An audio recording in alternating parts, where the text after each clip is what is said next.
hear a voice putting you down and then realize that voice is actually you? Today on Awaken and Ascend, my guest Meryl Hayton is joining me from New Jersey to guide us in shutting down our inner critic. Meryl is a spiritual, beach-loving cat mom helping women reclaim their self-worth, self-trust, and confidence so they can feel safe and stand in their power, feel self-assured to courageously own who they are, and boldly follow their intuition to create the relationships, business, and life they want with no regrets. She loves guiding her clients to uncover and remove what's keeping them stuck in life and through healing and transformation of their inner critic by building a loving and accepting relationship with their past, their emotions, and their nervous system. Meryl, it is so wonderful having you here today. Thank you so much. This is a topic that, not a lot of people will admit that, usually we hear voices from our parents and schools and teachers and authorities and government officials and so on, telling us who we should be and what we shouldn't be or should be doing or shouldn't be doing. And yet a lot of that time, that critic is coming from ourselves, our own negative self-talk. And so you bring up such an important topic today, and I'm really grateful that you're here and joining me. So welcome. Thank you. Thank you for having me. Happy to be here. Yes, absolutely. And I'm curious what lit your path. Like, how did you come to recognize this inner voice, this inner critic, and then more importantly, how to shut it down? Yeah. I was just, felt as a very, very young child that I had a lot of sadness. I felt lonely a lot, even though I was always surrounded by friends and, family and stuff like that. I just kind of never really felt like I fit in or that I was connecting with the right people. And I had a lot of self-judgment. And yes, some of it did come from other people, like my mother was critical, but it's not just what we hear and receive from other people, it's what we don't get that makes us question ourselves. Right. So I didn't receive true unconditional love and encouragement to really feel like I could own who I am and not look for it outside of myself. Right. So that's what I ended up learning. But, so I've just been on this lifelong journey of how to feel happier, really, how to be happier, how to let go of my own nervousness and, anxiety and fear and worry and doubt and all the stuff. Mm-hmm. It led me to the coaching industry. And my first coach did EFT tapping. Talk about that today. And that is the main modality that I use in my coaching practice because it helps me and my clients manage their emotions, heal from their past, regulate their nervous system. It does the job, for everything. So I mix that with practical coaching, spiritual coaching, law of attraction, manifestation, and some energy healing as well.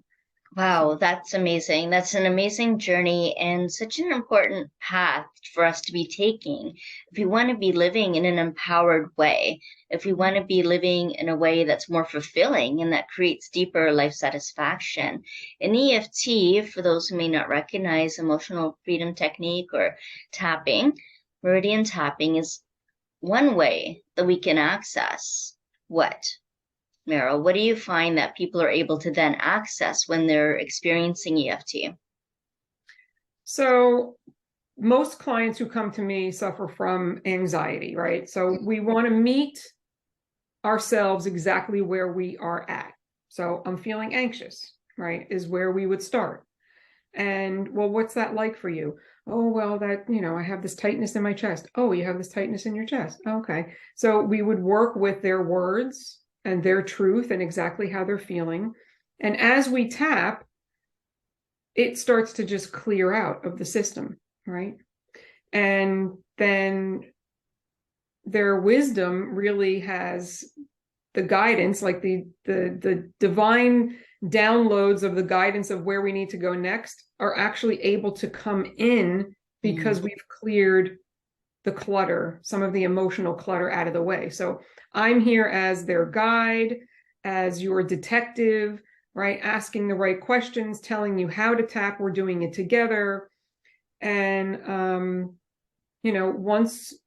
once we remove, as I said, some of the stuff, it allows us to go deeper and layers deeper. And it is at your readiness, right? It's not that I'm forcing anybody to go to, we have to heal this thing from your past, right? It's, when they're ready to do it, it will come in and they'll say, oh, I have this, event from my past that came in. Oh, well, what happened? Oh, I don't know what that has to do with what we're working on. And I say, it's always connected, right? It's always connected. So we'll go into that event and, oh, well, what's intense? What's emotional? What's coming up about that event? And we kind of go into that event and we use techniques in order to wipe the emotions out of that event, right? So we're always trying to iron everything till it becomes neutral. To neutralize it. You have the memory, but it's just like going, yeah, I went to the store to buy a sweater. It's kind of like that, kind of a statement. It's just a story. And that can be for trauma, right? It absolutely can happen for trauma. Because I've done it with my clients. Incredible. So when you're able to do the deeper diving, and I call it like emotional archaeology, we go and we dig in there, and the tapping allows you to do the digging without being re-traumatized. So the tapping helps to keep everything nice and kind of balanced, and I watch every little movement and read your energy with, as we're going along, so that I can tell exactly when you're starting to feel a little intense or a little anxiety or a little something coming in. And I'll say, do we need to stop? Do we need to pull over? Right. And just kind of pause here for a moment, collect yourselves. Right. And then when they're ready, we go back into it. Right. So there's always this balancing and managing of everything. And that's how you can safely move through healing trauma, and it doesn't have to be big T trauma. I didn't have any big T trauma necessarily growing up. I had lots of little T traumas. One thing that happened was my father did die home alone with me when I was 17. And you could say that was a big T trauma. But I didn't suffer like sexual abuse or verbal abuse or physical abuse, or anything like that. But some of my clients have. And sometimes it's very, very scary to go into because your nervous system is just, immediately triggered, and, they feel like it might be really scary to go through it. But once they have cleared some of their anxieties and emotions out of the way, they do feel more comfortable going there. So it's like this natural process that happens. And we always have what I call a flexible intention of what the work is. They come to me with, I feel this way, but I want this. Okay, well, this is kind of what I recommend we do. And then we get into our sessions and, we just kind of flow from there. And sometimes you have to veer. It might feel like they're veering off track in order to get to their goal, but it really is never veering off track. It's everything happens for a reason and is happening in divine timing for you. So, that's just kind of like a snapshot of, what would, a session or, working together would be like. Yes. And I can see how it can be a very effective tool as well to be able to release the trauma without the drama. right? To Yes. be able to not be afraid of the intensity, knowing that you're clearing that intensity, neutralizing it, Mhm. and allowing yourself to feel safe in that. And just recognizing it as a story, as an experience, not to minimize your own suffering in any way, but to No. neutralize it so that it doesn't feel triggering, intense, and almost unbearable, right? That you just don't want to go there. And that's what happens sometimes, is sometimes people are feeling those emotions, the trauma, the triggers, and it gets so intense that they keep stuffing it down. And to know there's a way, like emotional freedom technique, to be able to feel safe to feel it and know that it can be released, and to have a guide such as yourself Mhm. going through that with you and starting Yeah. where you're at, and I appreciate that, not imposing values on it like some other like medical model thinking Right. happen, right?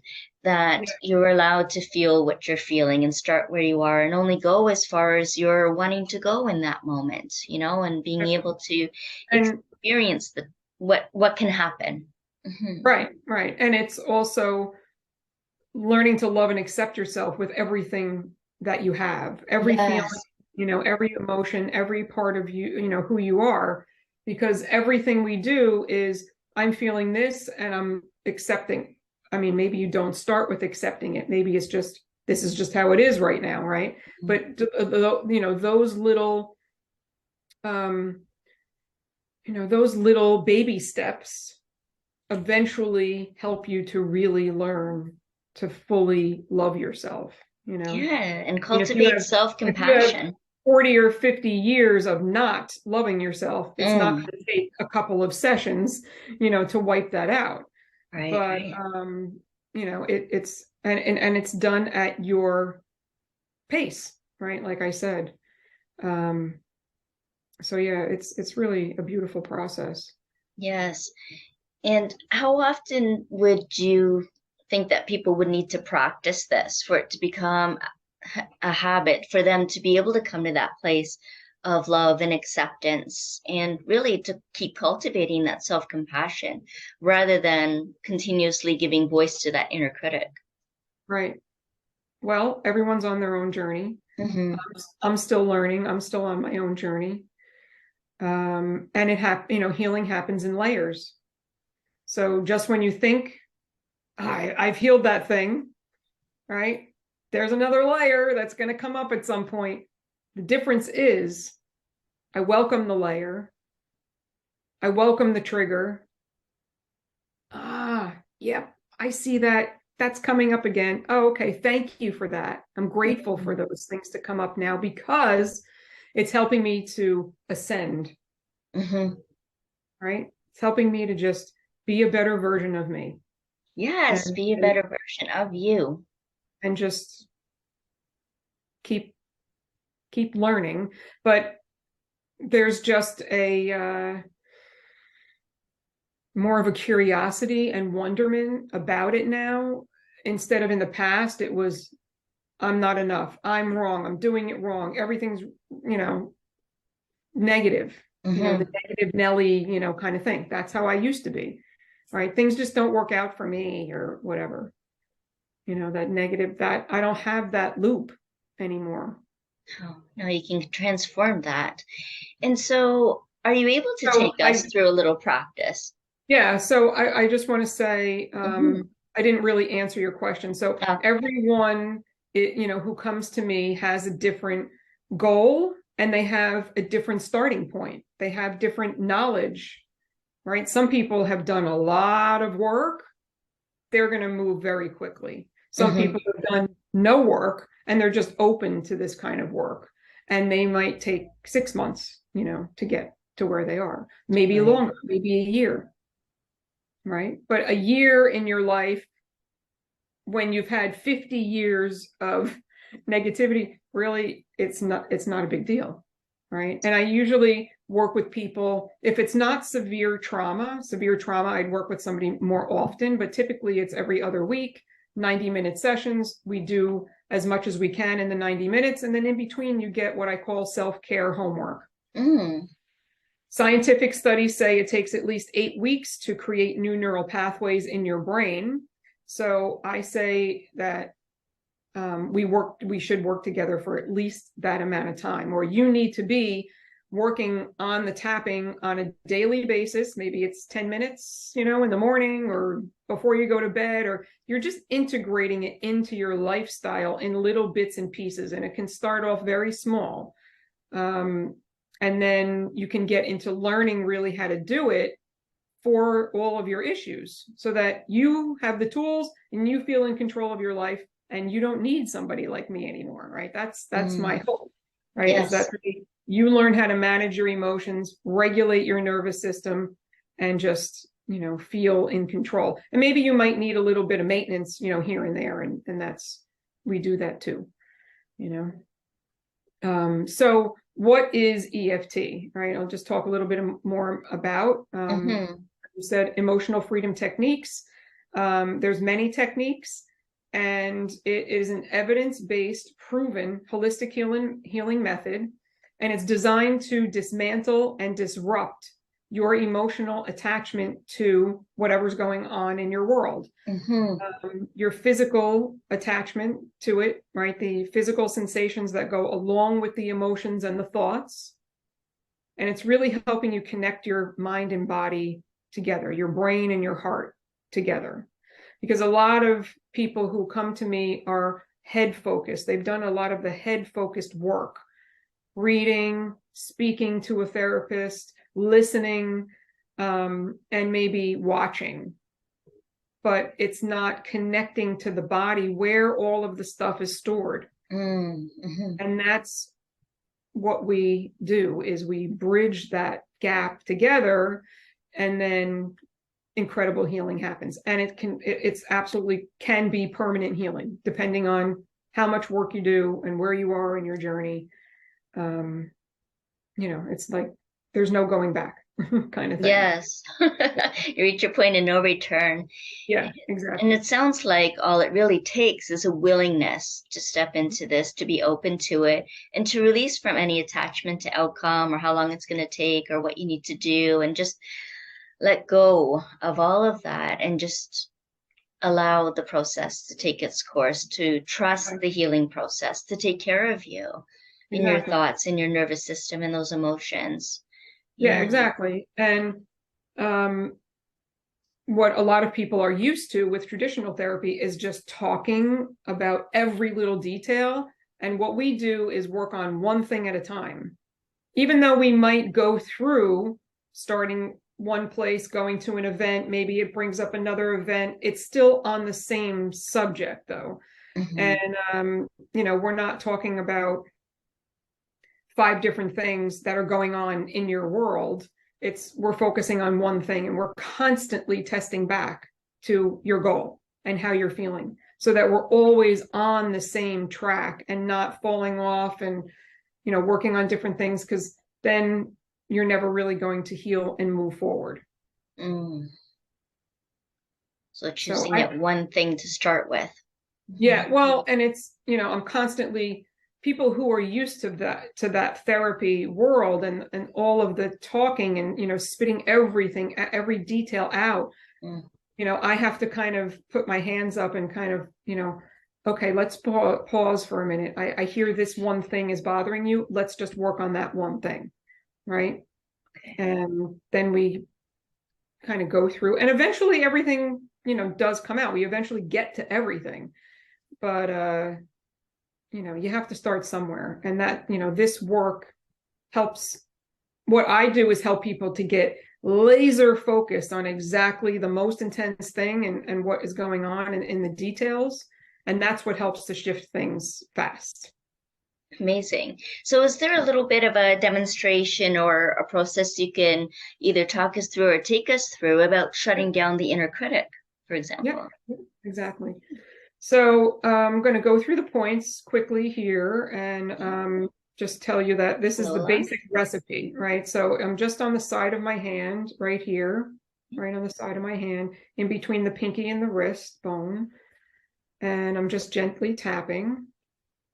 Some people like a slower form of tapping. Some people like to maybe just rub but typically I do fast tapping, right? And then it's top of the head, right? So I'm towards the back, but still the top of the head, just using all 10 fingers, tapping inside the eyebrow. So right where the eyebrows start, right on the bone there, just tapping. And then outside the eyes, I'm right towards the bottom of the outside of the eye on the bone. Right? And then underneath the eyes, right on the cheekbone.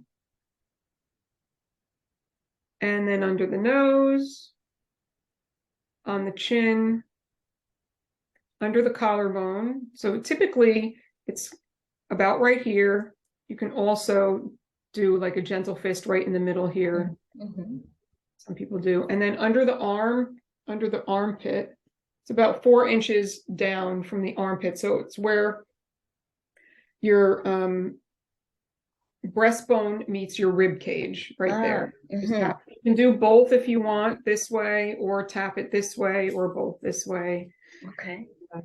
So that's the basic recipe. There are more points that I do use, but I would just start simply there. And you can simply tap on each point and take a deep, focused breath, like in through the nose.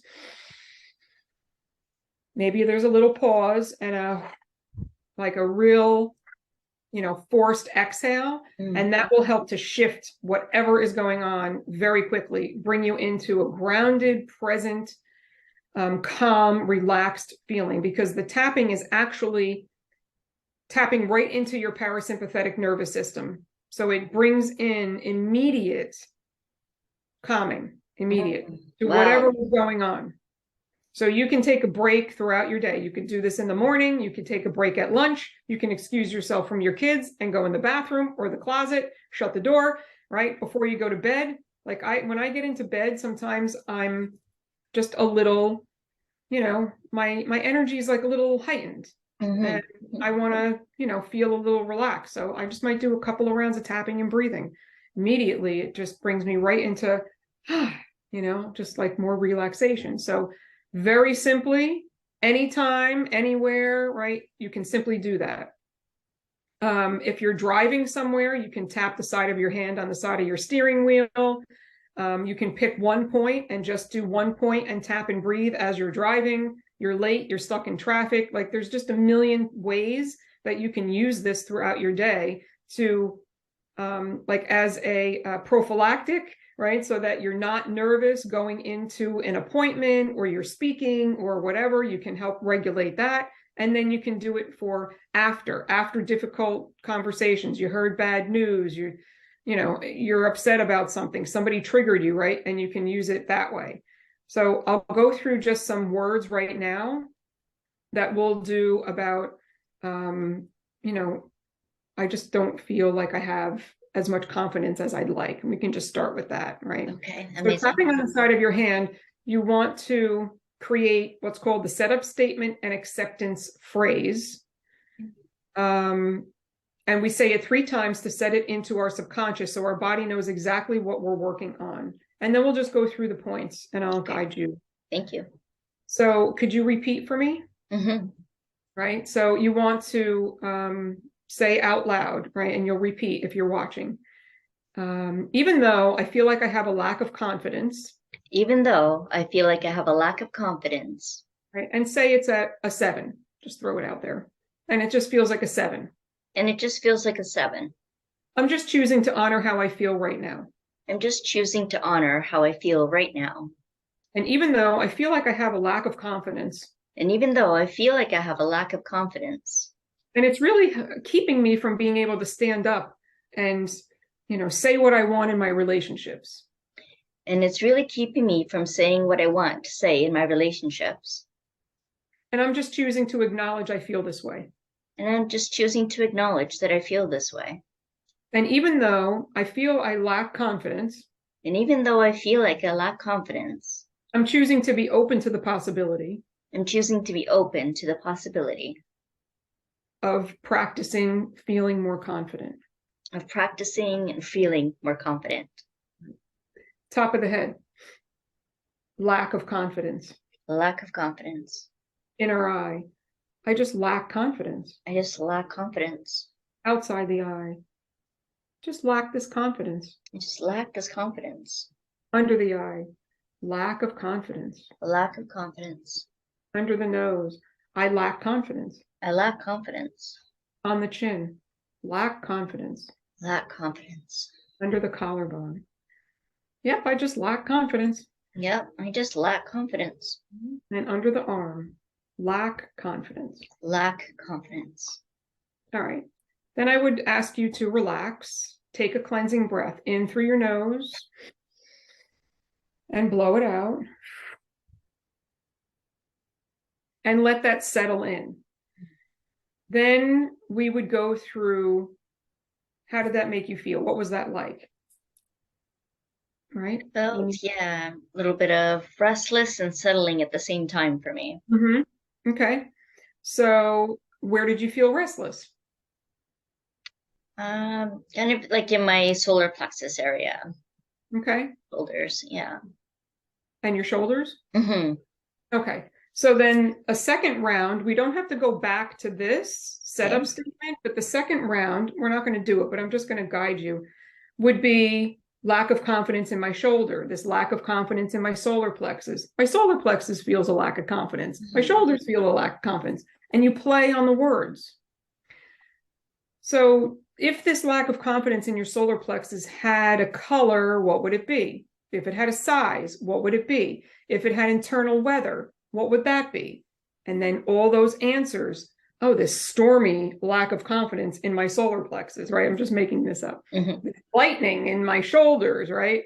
You know, this lack of confidence that's like a tornado in my brain, right? And you just creatively bring in all of these words, and it really helps to shift things very quickly.